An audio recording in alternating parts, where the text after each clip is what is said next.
Ndella Madior ñu ngi lay nuyu di la gërëm bu baax ci di ñu recevoir fii malgré que temps bi xam na lool ñu bàyyi la nga nuyu internet yi.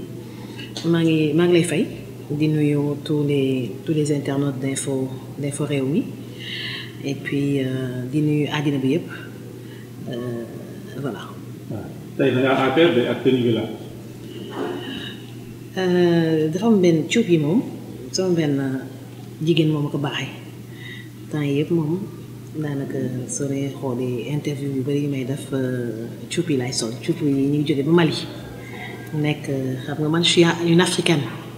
Voilà et là tantôt je m'habille en sénégalaise parfois en malienne bien en guinéenne. Donc il faut qu'on symbolise l'Afrique. Pour mun naa fàttali que maa ngi jiite parti politique bu tudd Réconciliation nationale pour l'unité africaine. D'accord. Donc damay góorgóorlu di solo en tant que femme africaine. D'accord. Est-ce que mën nañu wax un peu ci parti bi. Réconciliation nationale pour l'unité africaine maa ngi ko créé depuis 2005. waaw maa ngi ko créé depuis 2005 récépissé bi génn 2017. Donc le parcours a été long.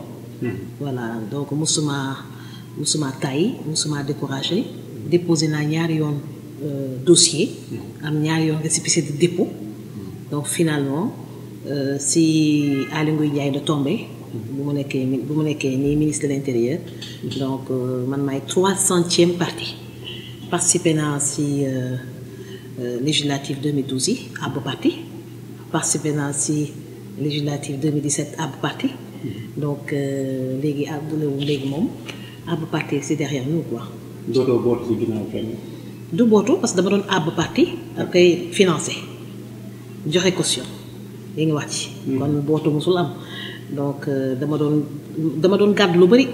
waaw gàddu lépp waaye wala comme lu bëri. kii booy Médina la. d'accord waaw. tey Ndella bu waxee ñu xam ne booy. bah écoute ouais c'est une éducation à part. c'est une éducation à part du benn maintenant ñun. ñu am nag benn parcours am chance am ay parents yoo xam ne dañu encadré. bi ñu nekkee xale ba léegi waaw ba fu mu nekk nii suñu parents yi dañuy encadré à distance am loo xam ne bari loo xam ne dañ koy jomm wax dañ koy jomm def lu ñu naqari nag moom yàlla su doon taxaw sax dinañ ko wax waaye ak waxinam dañ koy rafetal donc. tey la naqari ci réew mi yaa ngi koy wax. ci laa dëkk ci laa mës a dëkk lu leen neex lu leen naqari ci réew mi ci laa mës a dëkk nee naa dama nodd rek. waaye dama nodd rek gis nga bu ma noddee ñi ci commencé ma di ma bàyyi xel ñi ma xamoon ñoom xam nañu que c'est Ndella naturel quoi. Seydina xam na ma. ñeneen ak ñeneen xam nañu kon amul benn surprise ci li may def parce que dañ ma dund dañ ma dund. dégg nga wax ji. am ñoo xam ne nag. ñu ngi may découvrir parce que dañ ma nëbboon. dañ leen nëbboon. waaw yéen journalistes yi da ngeen ma nëbboon xam nga sànq maa ngi recevoir équipe pour Sen TV même question bi dañ ma posé lu tax duñu wane la Ndella battante la Ndella femme de développement mais ñuy wane ay Ndella ay histoire yu ndaw ak yu kenn xamul ma ne ko parce que dama am kër bu yaatu. kër bi yaatu doon formé ay animateur moom ñu bëri ñu mer bi ñu demee nag fu Ndella ticholee rek ñu poowal dégg nga wax ji fu Ndella ticholee rek ñu poowal léegi loolu la ñuy xeex ba ñu wane la véritable Ndella am na ñoo xam ne sax xam ñu ko je suis médecin de formation. Voilà médecin de formation promotion 1986 xam 86 la am bac. xam naa yaa ngi doon joogu jutu. J'ai eu mon bac en 80 j'ai 51 ans 86 laa am bac moi je suis née en 1967 xam nga sooy campagne préparer campagne amul looy nëbb daal. looy nëbb ay date de naissance ak yooyu da ngay nit yi foo xam. faut que ne j'ai 30 ans. secret bi mooy j'ai une vie très saine j'évite maintenant de manger du sel. ak les épicés je prends du citron et je fais plus beaucoup de sport alors qu'on a dit de sport et puis voilà et je travaille en permanence je travaille tout le temps xam nga liggéey bi rek sport la liggéey bi ngay liggéey rek sport la damay nelaw bu doy teel a tëdd 3 heures du matin laa yeewu si je suis vraiment dans truc quoi en forme. après tëddaat waaw. je me considère comme député parce que dama participer ces élections am ay voix yoo xam ne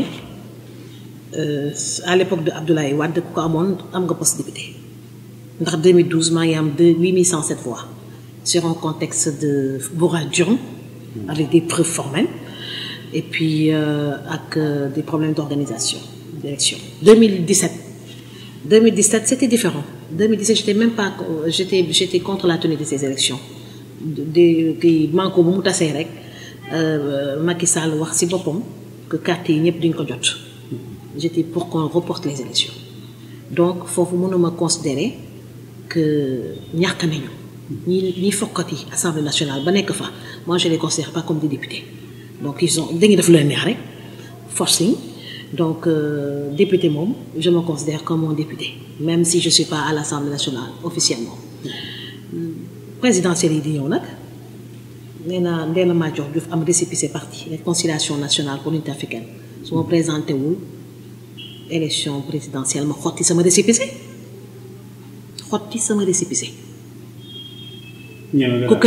ku créé parti pour lan la parti c'est différent de licence radio parti c'est différent de licence télévision parti c'est différent de GIE parti c'est différent d'association parti politique soo koy def da ngay défendre benn projet de société briguer suffrage universel élection bu jot muy présidentielle muy locale muy communale da nga siy bokk wala nga xotti sa récépissé man maay 300e parti dégg nga wax ci am naa jom boo xam ne Sénégal su ma wóoloo état bi wóolu ma ba jox ma parti dama koy siggil c'est une question de principe mun naa ko mënu ko ñor naam ñorul loolu franchement dama dépassé loolu. je suis obligée de me présenter parce que je suis femme chef de parti. mais gars yi bëri ñu ngi naan ñoragul ñu bëri déjà wax nga ko sa biir wax. yow yaa ngi jàkkaarloog man léegi ne ma musuma xam que femme médecin nga. ñi nekk ci paysage politique bi yëpp du ma seen morom. ñëpp. ñi nekk ci paysage politique bi yëpp amul ku suñ tudd maa la dàkk jàng ëpp la niveau te duma seen morom limal duma seen morom limal rek commencé par président Macky Sall ñoom ñëpp maa ne ëpp niveau xoolal seen CV gisuma ku nekk tey yi de politique Sénégal te ëpp ma niveau journaliste nga. en commençant par le président Macky Sall. c'est un géologue non. géologue day def 6 ans la médecine c'est 6 ans de médecine la 7e année c'est la thèse ñàkk jot loolu mooy góom bi mais amul benn problème loolu moom amul benn problème donc on est kenn titre médecin moom kenn mënu ma ko tekki ndax am na ñoo xam ne dem nañu scolarité faculté de médecine di vérifier ndax man mii nekk naa médecin waaw. élection présidentielle bala nga naan man dafa mooy parrainage yi xam nga dañuy wax comme suñu dégg nga wax nga ñuy yàgg si mbir mi 65 signatures yi ñi naan 50 000 55 000. am lu tax dama si wax législative yi passé dama ne nañ ko pousse comme que ñuy organiser duñu nee nañu parewuñu xam nga opposition bi dañuy diirante mbagg li ñu pare nañu ku la gën a mën a yuuxu moo gën a ñàkk pare mais il faut être en politique kenn pare woon kenn amul ki ku pare woon muy état bi muy opposition waaye dañuy diirante mbagg di nga wax ji TFM lañ ma invité ma ne nañu pousse élection man donc ñi nekkoon ci plateau bi ñëpp ku si nekk yaa ngi ne pare nga parewuloo ki koy organiser ne la parewul nga ne da ngay dem moo tax bi nga ñëwee ba ñoom ñu retrouvé wu jël am majorité mécanique lu ñoom lu ñu bëgg day jàll c'est une majorité mécanique kon lu ma fi nekk fi di xataraayu ak ñi nga xam ne dañu ne woon dañuy dem te parewuñu manko bi sax bi nga xam ne bi nga ko defaree xoolal meeting bi ñu defoon centenaire nu mu amee woon doole ñu sàggan ba dimanche ba mu tas ku ne dem sa yoon ñun ñoo naroon nekk majoritaire aujourd'hui à l'Assemblée nationale suñu tasuloon mais diirante mbagg tax na bu ñu tas ñoom ñëpp ko rëccu keroog jooju bi ñuy waxtaan ak Abdoulaye Wade Barthélémy Diaz Bamba Fall ñëpp toog fa kër Madické Niang ñëpp a rëccu démb su doon tey du ñuy tas dégg nga wax ji kon question Seydina bi may ne kenn déggu la si parrainage la ñu may dégg du ma marionnette kenn marchuma te duma si wax dégg nga wax ji marchuma te duma si wax parce que xam naa ne day jàll. participer nañu si élection yi sur un fonds de rétention de carte yu disponible ñu ngeen dëgër bopp dugg si élection yi maintenant état bi su bëggee jàllee parrainage day jàll coolu day bëri la preuve di jàll na.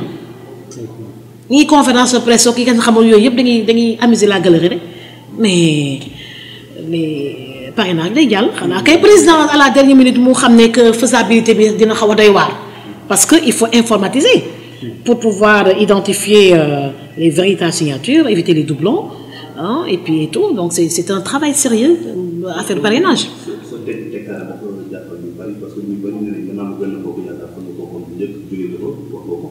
mais ñu ngi def mel ni dafa des parce que coow lu bari ñu xew ci dëkk bi kenn du la ci dëkk ñu mel ni Khalifa Sall mbirum Karim Wade mbirum pétrole bi jarul suñu amee yëpp ñu suñu ci dégg benn wax.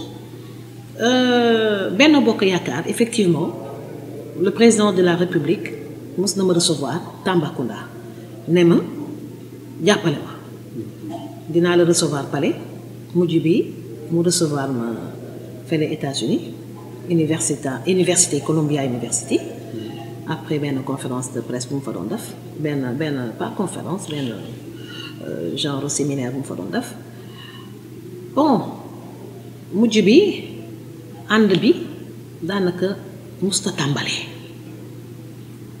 moom bëggoon na ko mais ñi ne si ginnaaw xam nga dañoo fiir entourage du président de la République dañ ko wër ndomb dañ koy wër ndomb ba day fàtte sax que tey la mardi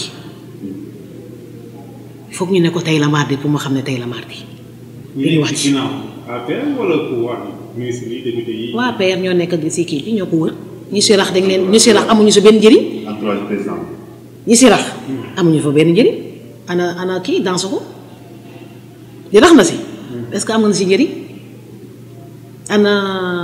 am surtout si saw Sidibé mujj naa gedd di bokk na si amu fa njëriñ dañuy xatal koo xam ne bokkul APR soo nekkee si entourage président Zahra Iyane Sam sax dafa pour sauver sa peau dafa mujjee sëy bàyyi partem dégg nga wax ji man dee la Madior ak sama dégagement ak sama parcours parce qu'en réalité elle est tellement forte tellement ambitieuse tellement intelligente elle fait peur te loolu la ñuy wax si suuf di elle est trop ambitieuse. Qui la Ndella elle est trop ambitieuse elle est trop forte moo tax dañ may ragal dañuy bañ puus ma teel a tàkk ñu préféré ma puus leen ma sori leen. élection communale lu 2015 non 2015 je crois 2014 waaw élection communale 2014 yi ñu woo ma ndeysaan pour ma jàppale leen Fatick woowu maquillage nii rek si réunion yi ñu doon def Fatick jot nañ faa def ñaar da nga doon sentir que sama président da leen di déranger da nga wax ci da nga doon sentir que man mii dama leen di déranger bi ngi déposé liste yi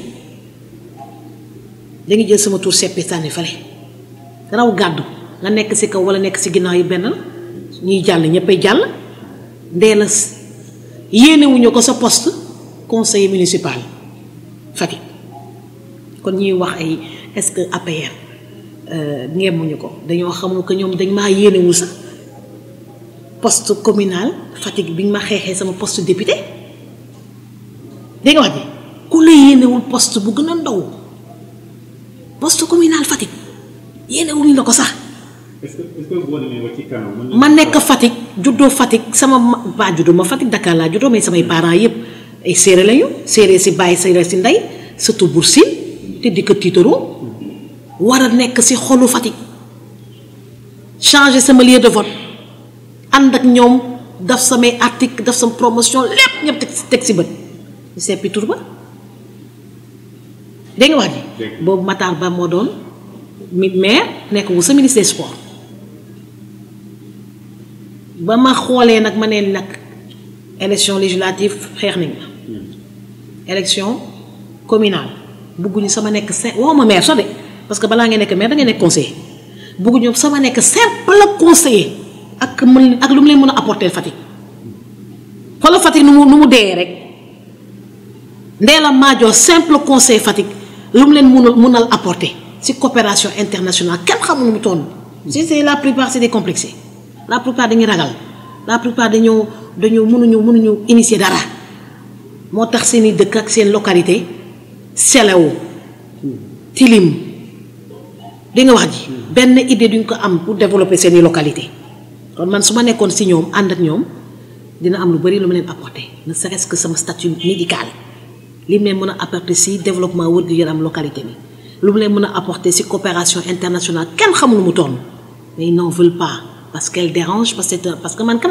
man sama collègue médecin yi sax dañ maa ragal defar rek dama rek benn enquête sama génération kenn raw ma ci woon tey rek ñi am na ñu ma doon nemmeeku dégg nga wax ci kon Macky Sall nekku ci man sama ginnaaw tey nekku sama ginnaaw suba musul nekk sama ginnaaw démb gis nga kara jooj bu may dem Tamba Macky Sall de 1 million la ma jox carburant 3 millions moo ne woon sama sac dégg nga wax ji si laa koy tooñee tout le temps di ne dafa nay dégg nga wax ji en tout cas man dégg naa si ñëpp la naturellement dafa nay ko mais am na ñoo xam noonu la ñu mel am na ñoo xam ne nee naa la 3 millions moo ne woon sama sac 1 million la ma jox xam nga loolu duma amul ma njëriñ damay jàpp ree waaw de damay xoolee xale ba léegi ñun ay milliers ay dizaines de millions la ñuy manipuler ak i centaines milliards jaar na suñu loxo ba pare dama Sonatel gestu depuis kañ laay yëngu ci serveur vocal 97 dama CBAO dama Sonatel milliard dafa jaar suñu loxo te yëguñu ko sax 1 milliard 2 milliards yàgg na bu si yàggee bu fa jaaree yàgg na kon genre ñiy peser loolu peser loolu ah soo leen di gunge de carburant dafa war a diis. d'accord tey est-ce que à l'avenir mën nañ xalaat benn coalition entre yow ak le président Macky Sall. mais pourquoi le président Macky Sall? Le président Macky Sall, moi je suis candidate à la présidentielle. Donc ce qui m'intéresse c'est de gagner l'élection présidentielle de février 2019. Donc vous avez expliqué toute coalition avec le pouvoir. Avant les élections? Avant les élections, oui. Il est hors de question. M'allier avec le président de la République avant l'élection. Ah, yo de c'est ne pas me connaître. Man nan bilay duma taxam nan petite. Akama ñëmé lu metti. Suma ko defé. Bama adina ak alakhirah.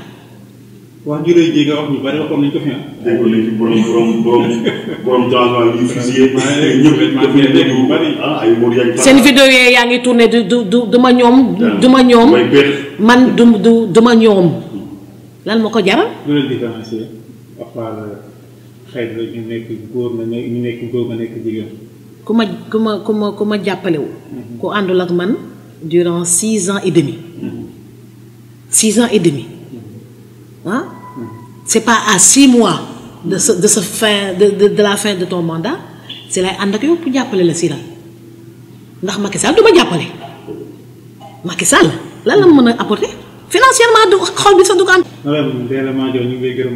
C'était avec beaucoup de plaisir. Ma ngi leen di gërëm ci seetsi bi ngeen ma seetsi ndax info réew mi dafa nekk tamit site yi nga xam ne dama koy seetaan mu nekk loo xam ne dafa am solo seet si bi ngeen ma seet si tey surtout si période bi nga xam ne dama nekk si pré-campagne électorale di ut signature comme ñëpp fas yéene nag participer si élection présidentielle février 2019 li ngeen ma defal awma seen fay vous avez un site internet page Facebook pour bëgg a intéressé ci parti bi. sama compte Facebook Ndella Madior Diouf la waaw képp koo xam ne danga ma bëgg a suivre foofu ngay connecté wu chaque ngoon parfois su ma jàppee forme démarré ko 18h parfois ma démarré ko 19h parfois 20h donc damay def benn live Facebook vidéo donc ñu ngi préparé www.ndellamadiordiouf2019.com fi nga xam ne projet de société bi may préparé bi may proposé Sénégalais yi fa lay ne ah ñu ngi bind sa benn livre tamit si man le parcours de Ndella Madior Diouf su ko defee dootuma jàkkaarloo teg benn journaliste bi may ne xaw moo sa ko médecin nga xam nga loolu moo wax léegi loolu laa bëggatul ñu ma koy wax Sénégal yépp a xam war a xam parcours Ndella Madior Diouf ça va quand même maa moom Santé FM Touba soo amee rajo tey man mii maa tox man mi toog jàkkaarloo yu nii nga may laaj ndax mun naa jiite réew mi Touba su amee rajo maa tax xam nga loolu Porokhane su amee rajo man maa tax dégg nga wax ji am na lu bëri loo xam ne moom télévision yi nekk fii Sénégal yépp ak rajo yi nekk fii Sénégal su ñu demee Sonatel am fa fekk sama jëmm jiyaa tax waaw du fit maa leen xàllal yoon bi du fit maa leen xàllal yoon bi ba chaque mois ñuy lu néew ñu jële fa benn chèque bu ndaw dégg nga wax création d'emploi rek la ñuy def ba suñuy nelaw état du création d'emploi ñun nag dañ ñu ko mooñaale yàgg koo xam 92 ba léegi ñu ngi créer emploi réew mii daf may fàttali ndeysaan Abdou Diouf Ablaye Wade bu ma daf may njëkk recevoir ma ñëw ne ko boobu xale laa mais pas xale yu ndaw yooyu quand même dépassé woon na 25 ans ñëw ma ne ko j'étais venue vous voir parce que j'ai un projet. mu ne c'est quel projet ma fille ma ne ko je veux bâtir une ville dégg nga wax ji ma une ville xam nga yi dañuy ne dama am projet poulailler ñii dee dama tool ak ñii dee et cetera man ma ñëw ne ko dama bëgg a créer ville mu ne ma une créer ville mais ça c'est des projets d'État ma fille c'est des projets de chef d'État. Moi ma ville je veux la bâtir à Kébémer. Est-ce que tu veux mettre ta ville ma ne ko entre Mboro et Saint-Louis côte ouest je l'appelle dégg nga wax ji damaa yàgg gëm ne Sénégal dama ko mën a defar waaw dama yàgg gëm président de la République du Sénégal dina ñefe ba mu mënta nekk su ko nekkulee nekk 5 ans plus tard ou 10 ans plus tard waaye loolu moom dinañ fexe ba toog si palais bi. ba toog si incha allah ñu ngi koy ñaanal. waaw. lan ngay ñaanal sëñ bi tey ñu anniversaire waaw sama jëkkër monsieur Moustapha Touré tey mooy anniversaire am. nekk am solo. donc fête nañu suñu 1 an de mariage récemment. au mois de mai passé. moom Canada la dëkk c'est un Canadien. bien que su fekkee il est originaire du Fouta de Podor ndax fa la juddoo ah donc ma koy souhaiter un joyeux anniversaire dundu ba am 200 ans loolu laa koy ñaanal et puis ndax nit ku baax la.